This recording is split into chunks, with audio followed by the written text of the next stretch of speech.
आज हम अध्ययन करेंगे अध्याय 14 आर्थिक अवधारणाएं एवं नियोजन। अध्याय 14 का हेडिंग है आर्थिक अवधारणाएं एवं नियोजन। ठीक है। अब इसमें सबसे पहले हेडिंग आती है आय कि आय क्या कहलाती है, क्या होती है। किसी भी व्यक्ति या परिवार के कल्याण के लिए की गई आर्थिक क्रियाओं से प्राप्त मौद्रिक मूल्य उस व्यक्ति या परिवार की आय कहलाती है।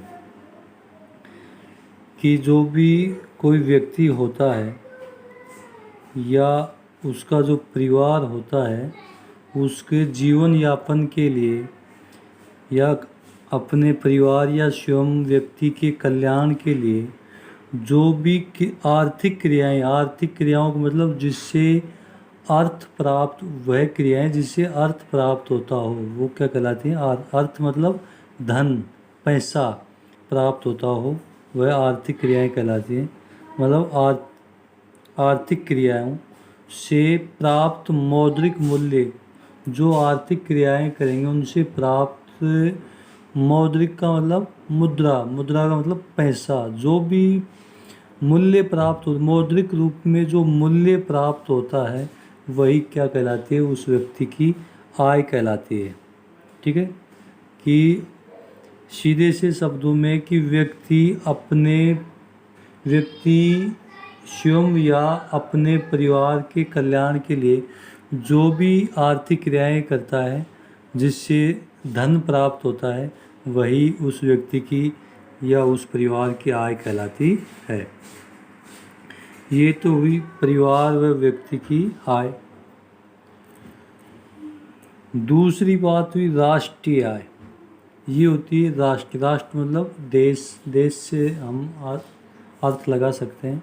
तो उसकी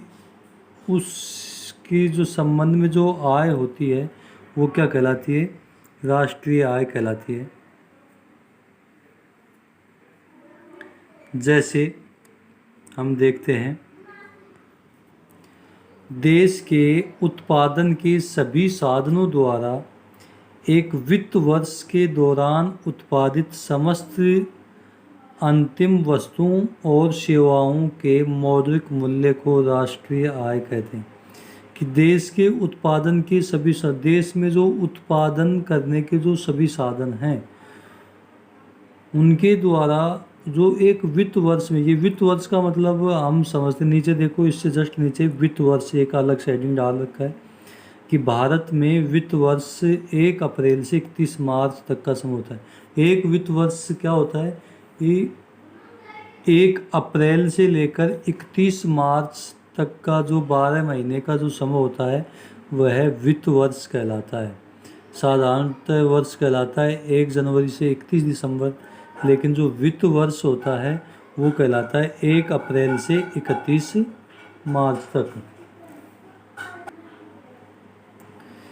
राष्ट्रीय आय के बारे में बात करें कि देश के जो सभी साधन हैं उनके द्वारा एक वित्त वर्ष के दौरान उत्पादित समस्त अंतिम वस्तुओं और सेवाओं के मौद्रिक मूल्य को राष्ट्रीय आय कहते हैं। अंतिम वस्तु का मतलब जिन वस्तुओं को मार्केट में क्रय विक्रय के लिए खरीदा या बेचा जाता है वो क्या कहलाती हैं, अंतिम वस्तुएं। और जिन अंतिम वस्तुओं सेवाओं के क्रय विक्रय के द्वारा जो मुद्रा प्राप्त होती है वही क्या कहलाती है, राष्ट्रीय आय कहलाती है। मतलब वो मुद्रा किस रूप में मिलेगी। अगर मान लो हमने एक पेन, ये अपना पेन है, ये पेन बना, पेन बनकर ये मार्केट में आता है, 5 रुपए का मिलता है। तो इसमें जितना इसका खर्चा आया है बनाने वाली कंपनी का, जैसे कि 3 रुपये खर्चा आया है और इसको 5 रुपये में बेच रहा है। और ये 5 रुपये में क्यों बेच रहा है, क्योंकि इस पर जो बनाने का 3 रुपये का खर्चा और 1 रुपये का इस पर टैक्स और 1 रुपये अपने लाभ कमाना चाहता है। तो इस जो दो ये जो 2 रुपए का जो लाभ है, ये 1 रुपए का जो लाभ है, उसी के जो टैक्स जोड़कर वो जो टैक्स होता है वो टैक्स सरकार के खाते में चला जाता है। वो जो टैक्स जाता है वही क्या कहलाता है, मौद्रिक मूल्य कहलाता है वस्तुओं और सेवाओं का, जिसे ही हम क्या बोलते हैं, राष्ट्रीय आय कहते हैं। ठीक है, वित्त वर्ष के बारे में हमने देख लिया, 1 अप्रैल से 31 मार्च तक होता है। अब अगली हेडिंग आती है राष्ट्रीय आय के रूप, कि राष्ट्रीय आय के रूप कितने हैं। तो राष्ट्रीय आय के बारे में हम बात करें तो राष्ट्रीय आय के मुख्यतः 4 रूप होते हैं। एक होता है, नंबर 1 है सकल घरेलू उत्पाद, जिसे हम जीडीपी बोलते हैं, जो कि सामान्य तौर पर हमारे बोलचाल भाषा में कि देश की जीडीपी डाउन है, अप है, तो वो क्या है, उसको हिंदी में है सकल घरेलू उत्पाद और इसका शॉर्ट फॉर्म है जीडीपी।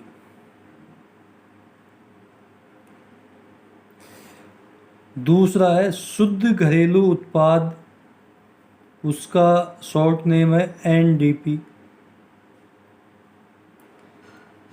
तीसरा है सकल राष्ट्रीय उत्पाद, इसका शॉर्ट नेम है जीएनपी। चौथा है शुद्ध राष्ट्रीय उत्पाद, शुद्ध राष्ट्रीय उत्पाद। ठीक है, तो अब हम ये देखते हैं कि ये 4 भाग हैं, वो किस किस प्रकार से बनते हैं। तो ये सबसे पहले जो अंतिम जो उत्पादित समस्त अंतिम वस्तुएं सेवाओं का जो मौद्रिक जो मूल्य होता है वो क्या कहलाता है, राष्ट्रीय आय कहलाता है, और वह किसके अंतर्गत आता है, जीडीपी के अंतर्गत आ जाता है। वो सभी किस में आ जाते हैं, जीडीपी के अंतर्गत आ जाते हैं, जिसे हम सकल घरेलू उत्पाद कहते हैं। अब इसका एक इससे आगे जो इसका रूप है वो होता है शुद्ध घरेलू उत्पाद, जिसे एनडीपी। अब ये शुद्ध घरेलू उत्पाद क्या कहलाता है, जो ये जीडीपी होती है, जो ये जीडीपी होती है उसमें मूल्य ह्रास घटा दिया जाए। जीडीपी में जब मूल्य ह्रास घटा दिया जाए कि जो लाने ले जाने में जो माल खराब हो जाए, ठीक है, और जो अन्य कुछ घटनाएं एक्सीडेंट हो जाए, उनसे जो मूल्य का ह्रास होता है, मतलब कि जो वस्तु का कमी आती है। और जैसे यहाँ से सकल घरेलू उत्पाद तो हुआ 10 टन, लेकिन अंतिम रूप से जहाँ ले जान कुछ एक्सीडेंट होने की वजह से कुछ 1 टन उत्पाद का क्या हो जाता है, ह्रास हो जाता है। तो वह उसमें से इस 10 टन में से जब 1 टन घटाएंगे कितना बचेगा, 9 टन। 9 टन उत्पादन होता है, तो वह उसके द्वारा जो आय प्राप्त होगी वो किस में गिनी जाएगी, शुद्ध घरेलू उत्पाद में। कि हमने जितना उत्पादन किया था वो टोटल मार्केट में जाकर नहीं बिका, उसमें से 1 टन खराब होने की वजह से 9 टन ही हुआ। उत्पाद सकल घरेलू उत्पाद तो हुआ 10 टन, लेकिन शुद्ध घरेलू उत्पाद उसमें से ये जो खराब था या जो कुछ हानि हुई उसको घटा देते हैं, वो क्या कहलाता है, शुद्ध घरेलू उत्पाद एनडीपी कहलाता है। तीसरा आता है सकल राष्ट्रीय उत्पाद, सकल राष्ट्रीय उत्पाद जीएनपी। अब इसमें जो देश के अंदर जो घरेलू उत्पाद हुआ है, जिसकी आय हो रही है, उसको हम बोलते हैं सकल घरेलू उत्पाद। कि देश में जो उत्पादित किया गया है अंतिम वस्तु का जो उत्पादन हुआ है उसे सकल घरेलू उत्पाद बोलते हैं। और ये सकल राष्ट्रीय उत्पाद जीडीपी, जीडीपी कौन सी होगी, सकल घरेलू उत्पाद जीडीपी प्लस विदेशों से, जो विदेशों से आयात निर्यात जब करते हैं तो उनसे जो आय प्राप्त होती है, जो शुद्ध आय प्राप्त होती है, वो इस जीडीपी में जोड़ दिया जाएगी। ये तो जीडीपी तो केवल देश के अंदर अंदर जितने भी उत्पादन से हमें आय प्राप्त हुई वो कहलाती है। और इसमें जो विदेशों के आयात निर्यात के माध्यम से जो भी या विदेशों में जितना भी भारत के जो इंडस्ट्री लगी हुई है उनके उत्पादन से जो भी आय उस जिस देश को प्राप्त होती है उसको अगर जीडीपी में जोड़ दिया जाता है तो वह क्या कहलाती है, जीएनपी कहलाती है, जिसे हम कहेंगे सकल राष्ट्रीय उत्पाद। ठीक है। अब शुद्ध राष्ट्रीय उत्पाद, तो वही बात कि इस जीएनपी में जो मूल्य ह्रास हुआ है, इस जीएनपी में जो मूल्य ह्रास हुआ है उसको घटा दिया जाए तो वह क्या कर बच जाता है, एनएनपी, शुद्ध राष्ट्रीय उत्पाद। मूल्य ह्रास के बारे में जान गए, जो हानि होती है वो घटा दी जाए। इस जीएनपी में से ये मूल्य ह्रास घटा दिया जाता है तो वो एनएनपी मतलब शुद्ध राष्ट्रीय उत्पाद बन जाती है। ठीक है। तो ये थे आपके राष्ट्रीय आय के रूप। अब प्रति व्यक्ति आय एक हम निकालते हैं कि देश में रहने वाले प्रत्येक व्यक्ति की जो औसतन आय होती है वो कितनी कैसे निकाली जाती है, कि प्रति व्यक्ति आय, राष्ट्रीय जो आय होती है, राष्ट्रीय जो आय कुल आय है उसमें जनसंख्या का भाग दे दिया जाता है तो वह प्रति व्यक्ति आय कहलाती है। इसको हम अगर इसकी परिभाषा लिखें कि प्रति व्यक्ति आय किसे कहते हैं तो इसको इस प्रकार भी लिख सकते हैं कि देश की कुल राष्ट्रीय आय में से जनसंख्या का भाग देने पर जो आय प्राप्त होती है वह प्रति व्यक्ति आय कहलाती है। हम इस प्रकार लिख सकते हैं कि देश की कुल राष्ट्रीय आय में जनसंख्या का भाग देने पर जो आय प्राप्त होती है वह प्रति व्यक्ति आय कहलाती है। ठीक है। अब हमने एक ऊपर देखा था सकल घरेलू उत्पाद, देखा था ना। अब इसकी एक परिभाषा है वो लिख सकते हो, सकल घरेलू उत्पाद की एक परिभाषा है उसको लिख सकते हो आप। सकल घरेलू उत्पाद जिसको हम जीडीपी बोलते हैं, एक वित्त वर्ष के दौरान देश की घरेलू सीमाओं में उत्पादित समस्त अंतिम वस्तुओं, देश की घरेलू सीमाओं में उत्पादित समस्त अंतिम वस्तुओं और सेवाओं के मौद्रिक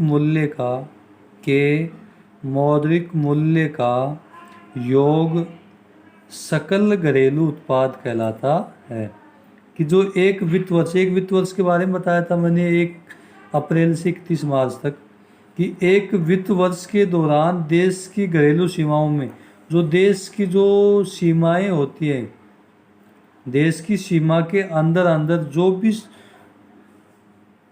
जो भी वस्तुओं का उत्पादन होता है और उनको ले जाने लाने में जो सेवाएं प्राप्त की जाती है, जैसे आयात निर्यात करने की जो सेवा प्राप्त की जाती है, उनसे जो मौद्रिक मूल्य प्राप्त होता है, जो भी मुद्रा के रूप में धन प्राप्त होता है, उनका जो समस्त जो धन प्राप्त हो उसका योग ही क्या कहलाता है, सकल घरेलू उत्पाद। जो कि अंतिम वस्तुओं के उत्पादन से जो मूल्य प्राप्त होता है और जो सेवाओं के द्वारा जो मूल्य प्राप्त होता है, इन दोनों को जोड़कर हम जो जितना भी मूल्य प्राप्त होगा वो सकल घरेलू उत्पाद कहलाता है। ये केवल देश की सीमा के अंदर, जैसे देश, ये भारत का जो नक्शा है, चलो मैं भारत का नक्शा बना देता हूँ अंदाजे से।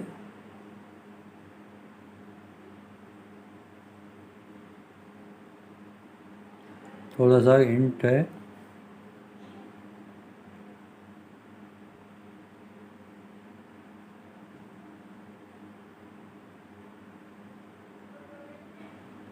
जो भी है। तो इस सीमा, जो ये सीमा है ना, ये जो सीमा है जो ये बनाई है, इस सीमा से बाहर नहीं जाएगा। इसके अंदर जो भी वस्तुओं का उत्पादन होता है, उन वस्तुओं के उत्पादन में जितना भी जितने उत्पादन से जितने भी देश को आय प्राप्त होती है वो सकल घरेलू उत्पाद कहलाता है। ठीक है।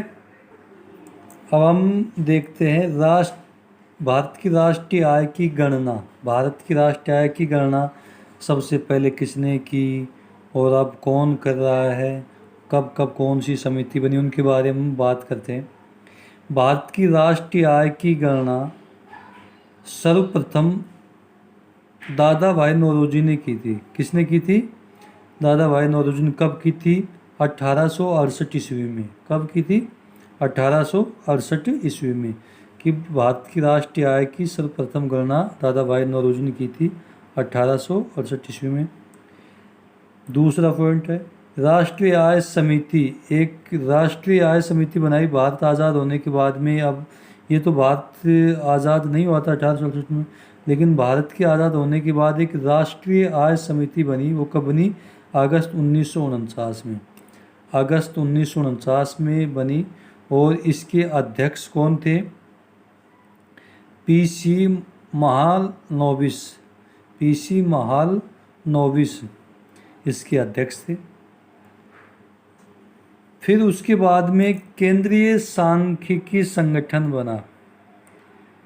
केंद्रीय जो वर्तमान में राष्ट्रीय आय की जो गणना करता है, केंद्रीय सांख्यिकी संगठन CSO।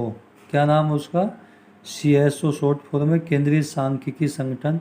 1955 में इसका गठन हुआ, जो कि वर्तमान में भी राष्ट्रीय आय की जो गणना करता है वो केंद्रीय सांख्यिकी संगठन के द्वारा की जाती है वर्तमान में राष्ट्रीय आय की गणना।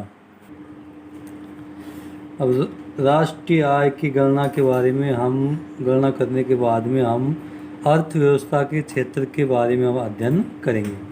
तो हम देखते हैं कि अर्थव्यवस्था के क्षेत्र कितने होते हैं? 3, जिसको हम सीधे तौर पर प्राथमिक क्षेत्र, द्वितीयक क्षेत्र, तृतीयक क्षेत्र। तो अर्थव्यवस्था के क्षेत्र 3 हैं: प्राथमिक क्षेत्र, द्वितीयक क्षेत्र और तृतीयक क्षेत्र। अब हम देखते हैं प्राथमिक क्षेत्र में क्या आता है, द्वितीयक क्षेत्र में क्या आता है, तृतीयक क्षेत्र में क्या आता है। प्राथमिक क्षेत्र वो होते हैं प्राकृतिक संसाधनों को प्रत्यक्ष रूप से उपयोग में लेकर उत्पादन किया जाना प्राथमिक क्षेत्र के अंतर्गत आते हैं। कि प्राकृतिक संसाधनों को प्रत्यक्ष रूप से उपयोग में लेकर उत्पादित किया, जैसे कृषि के क्षेत्र में, पशुपालन के क्षेत्र में, और खनन का मतलब जहाँ पत्थर बजरी निकाली जाती है, पत्थर निकाला जाता है, खोद कर निकाले जाने वाला क्या कहलाता है? खनन कार्य। तो ये सारे कौन से क्षेत्र में जो कृषि का कार्य करता है वो प्राथमिक क्षेत्र के अंतर्गत आते हैं। पशुपालन का जो कार्य करता है वो, ये जो कृषि, पशुपालन, खनन क्या है? प्रकृति के संसाधन हैं। इनको प्रत्यक्ष रूप में काम में लेकर या उपयोग में लेकर जो उत्पादन का काम किया जाता है वो क्या कहलाता है? खनन। प्राथमिक क्षेत्र कहलाता है, जिसमें खनन, कृषि और पशुपालन आते हैं। इसका जो उपनाम है, ये जो नीचे है ना, ये लास्ट में भी लिखा हो उपनाम, इसको कृषि एवं सहायक क्षेत्र के नाम से भी जाना जाता है। प्राथमिक क्षेत्र का उपनाम है कृषि एवं सहायक क्षेत्र। द्वितीयक क्षेत्र के बारे में हम कहें, प्राथमिक उत्पादों का रूप परिवर्तित कर उपयोगी वस्तु बनाना। वह किसके अंतर्गत आता है? द्वितीयक क्षेत्र के अंतर्गत आता है। कि प्राथमिक, देखो कृषि से, जैसे कृषि के द्वारा जो भी कपास पैदा होती है, गन्ना पैदा होता है, गन्ने से चीनी बनती है, कपास से वस्त्रों का निर्माण होता है, और भी जो भी रेशा प्राप्त करके कई प्रकार से जो प्राथमिक जो क्षेत्र से जो उत्पाद हमें प्राप्त होते हैं, उत्पादन हम जो प्राप्त करते हैं, उनका रूप परिवर्तन किस में होगा? उद्योगों में। उनका रूप परिवर्तन करके जो उपयोगी वस्तु बनाते हैं वो क्या कहलाते हैं? द्वितीय क्षेत्र के अंतर्गत आते हैं। जैसे उद्योगों के अंदर प्राथमिक क्षेत्र, कच्चा माल होगा जो प्राथमिक क्षेत्र से आएगा, और उनका रूप परिवर्तन करके पक्का माल बना के आगे बेचा जाता है। शिल्प कला, जो भी भवन निर्माण कला, जो भी जैसे बढ़ई, खाती, और भी कारीगर, जो भी मूर्ति बनाई जाती हैं, उन जो भी शिल्प कला के अंतर्गत जो मतलब सभी प्रकार के जो कारीगर होते हैं वो किसके अंतर्गत आते हैं? द्वितीयक क्षेत्र में, क्योंकि उनका भी कच्चा माल कहाँ से प्राप्त होता है? प्राथमिक क्षेत्र से आता है, खनन के माध्यम से आता है। पत्थर होगा वो खनन के द्वारा ही आएगा। ठीक है। जो अगर बढ़ई का काम करने वाला है, खाती का काम करने वाला है, उसको प्राथमिक क्षेत्र से लकड़ी प्राप्त होगी, तो वो किस क्षेत्र में आ जाते हैं? द्वितीयक क्षेत्र में। इसका जो उपनाम है औद्योगिक क्षेत्र, इसका उपनाम क्या है? औद्योगिक क्षेत्र।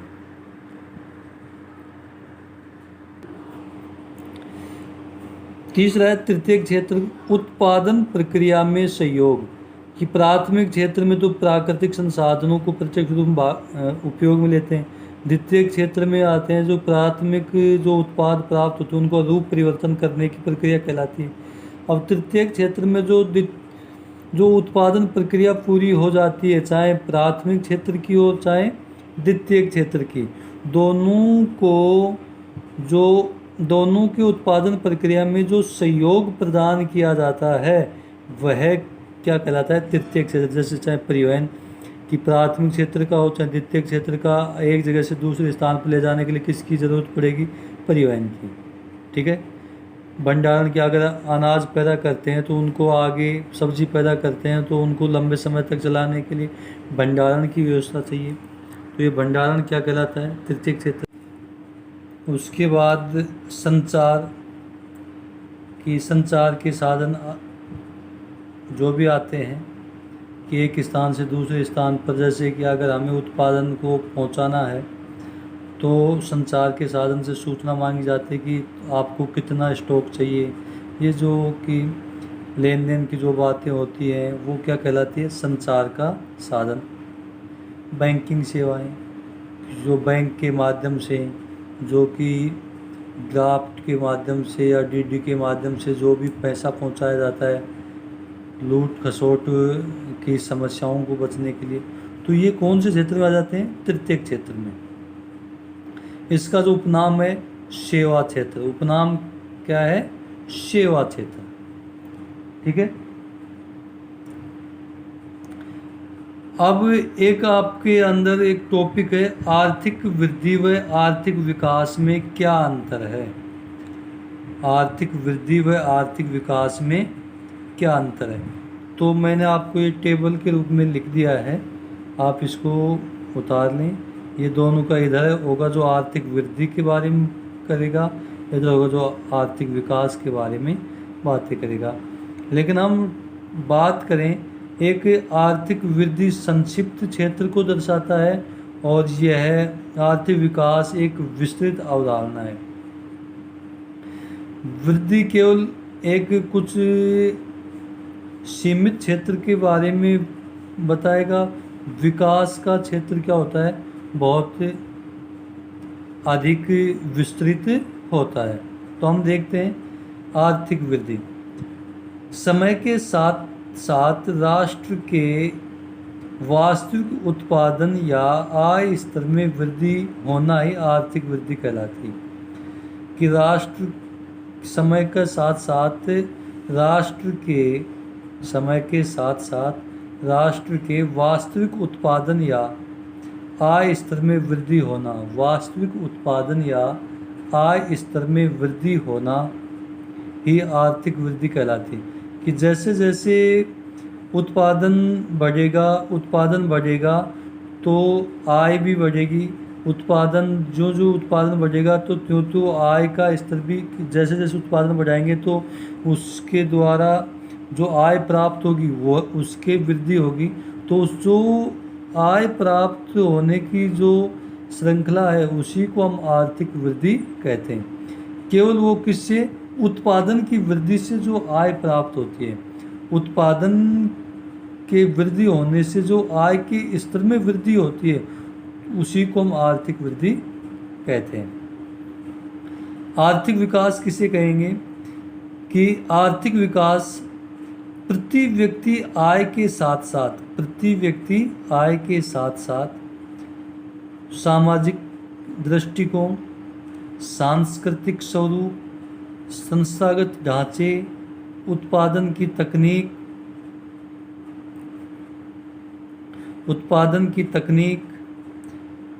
तथा अर्थव्यवस्था के अनुकूल परिवर्तन होना, अर्थव्यवस्था में अनुकूल परिवर्तन होना आर्थिक विकास कहलाता है। मतलब प्रति व्यक्ति आय में वृद्धि तो केवल क्या होगी, उत्पादन स्तर में वृद्धि होगी और उसके साथ आय स्तर में जैसे ही वृद्धि होगी वह तो प्रति व्यक्ति आय में वृद्धि हो जाएगी। तो इसमें क्या कहा है कि प्रति व्यक्ति आय के साथ साथ कि इस जो ये अपना आर्थिक वृद्धि है इसके साथ साथ वहाँ रहने वाले जो समाज में रहने वाले लोगों का नज़रिया या दृष्टिकोण में भी विकास हो, कि उनका सोचने की क्षमता में विकास हो, सांस्कृतिक स्वरूप में परिवर्तन आए, रहन सहन खान पान में परिवर्तन आए, संस्थागत ढांचे एवं उत्पादन तकनीक में वृद्धि हो, कि संस्थागत ढांचे जो कि रहन सहन जो संस्थागत जैसे कि कच्चे मकान हैं पक्के हो जाएं, और उत्पादन तकनीक में कि जो नई नई तकनीकों के माध्यम से उत्पादन में वृद्धि हो, तो वो तकनीक के उत्पादन में वृद्धि हो जिससे कि अर्थव्यवस्था में अनुकूल परिवर्तन आ जाए, वही क्या कहलाता है, आर्थिक विकास। आर्थिक वृद्धि में तो केवल क्या हुआ था, उत्पादन में वृद्धि हुई और उसके साथ आय स्तर में वृद्धि हुई, लेकिन इसमें इस उत्पादन व आय स्तर में वृद्धि के साथ साथ समाज के रहने वाले लोगों के दृष्टिकोण में भी परिवर्तन आया, सांस्कृतिक स्वरूप में भी परिवर्तन आया, संस्था के ढांचे व उत्पादन में भी उत्पादन की तकनीक में भी परिवर्तन आया, जिससे कि अर्थव्यवस्था का पूरा रूप ही क्या हो गया, परिवर्तित हो गया। वही क्या कहलाता है, आर्थिक विकास कहलाता है।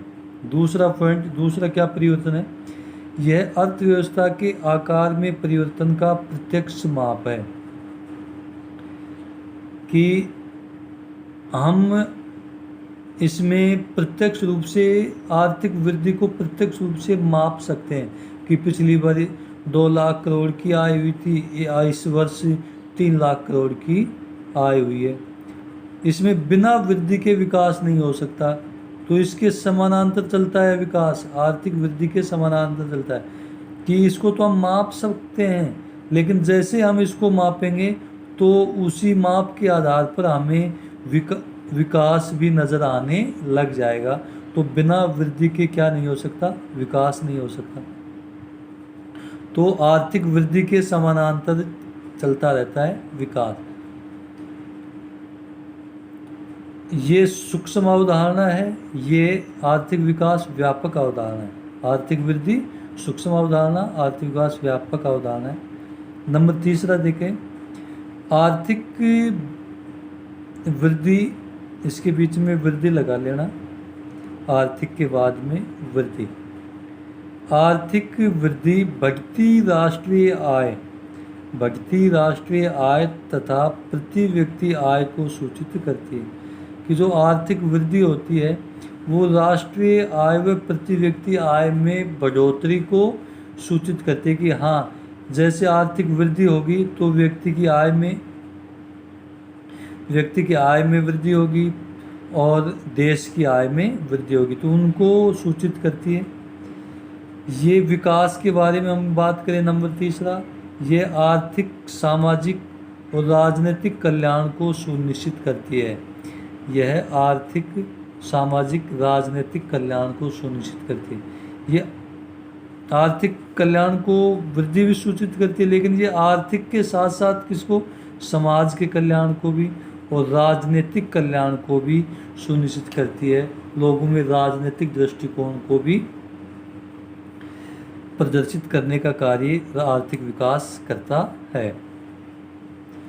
लास्ट है इसका आर्थिक वृद्धि का नंबर 4, राष्ट्र के प्राकृतिक, भौतिक, मानवीय, पूंजीगत संसाधनों की मात्रा तथा गुणवत्ता में वृद्धि कर कुशल उपयोग द्वारा उत्पादन या आय के उच्च स्तर को प्राप्त करना।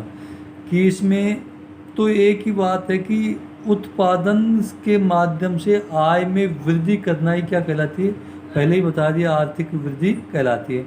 तो जिससे जैसे राष्ट्र में जो प्राकृतिक और भौतिक जो संसाधन मिलते हैं, मानवीय संसाधनों के द्वारा पूंजीगत संसाधनों की मात्रा व गुणवत्ता के आधार पर उनका अच्छी तरीके से कुशल उपयोग, अच्छी तरीके से उपयोग करते हुए उत्पादन में वृद्धि करके आय का उच्च स्तर को प्राप्त करना क्या कहलाता है?